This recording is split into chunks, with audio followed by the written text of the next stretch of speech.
नमस्कार दोस्तों, आज की कहानी है सफलता किसी नाम की मोहताज नहीं। एक छोटे से गांव में एक सक्कू बाई नाम की एक औरत रहती थी। उसका एक बेटा भी था राजेश, जो कि पढ़ाई में बहुत होशियार था।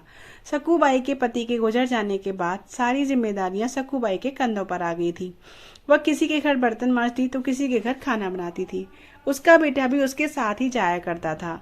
वहां बैठे बैठे वह अखबार पढ़ा करता था। एक दिन जब वह अखबार पढ़ रहा था तो एक औरत आकर बोली, अरे राकेश, अखबार पढ़ने से तू कौन सा बड़ा अफसर बन जाएगा। वह जाकर अपनी माँ का हाथ पकड़ा बोला, मालकिन, मैं बड़ा अफसर बनना चाहता हूँ। हम किताबें नहीं खरीद सकते, इसलिए यह अखबार पढ़कर जानकारी प्राप्त कर रहा हूँ। मालकिन जोर जोर से हंसने लगी। यह देखकर सक्कू बाई अपने बेटे को लेकर घर चली गई। उसके बाद उसने शादियों में रोटी बनाने का काम शुरू कर दिया। वह सुबह 3 बजे उठकर 15-20 किलो रोटियां बनाती थी और राकेश भी सुबह उठकर अपनी माँ का हाथ बढ़ाता था और फिर पढ़ने बैठ जाता था। एक दिन वहां उनके मकान मालिक आए और बोले, क्या सक्कू बाई, तुम तो 3 बजे ही सुबह उठ जाती हो और बिजली जला लेती हो। या तो बिजली का बिल भरो या यह कमरा छोड़ दो। यह बोलकर मालिक गुस्से में चला जाता है।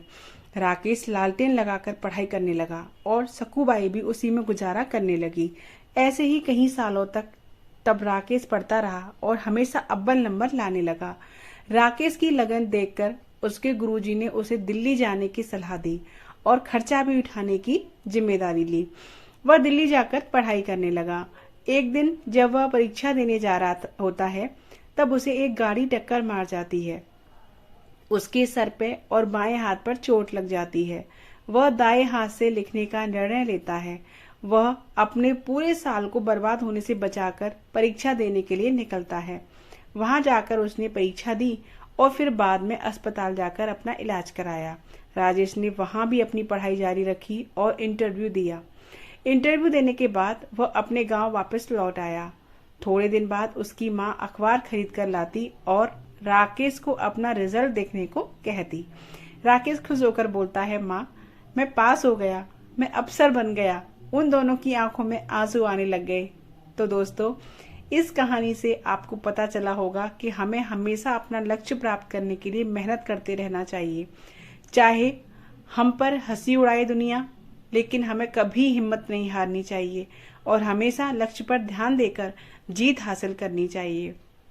दोस्तों, आज की कहानी आपको कैसी लगी, प्लीज़ हमें कमेंट बॉक्स में ज़रूर बताइएगा। अगर हमारे चैनल पर आप न्यू हो ना, तो प्लीज़ हमारे चैनल को सब्सक्राइब ज़रूर कर लीजिएगा। मिलती हूँ ऐसे ही एक अच्छी सी कहानी के साथ। तब तक के लिए Radhe Radhe. Thanks for watching.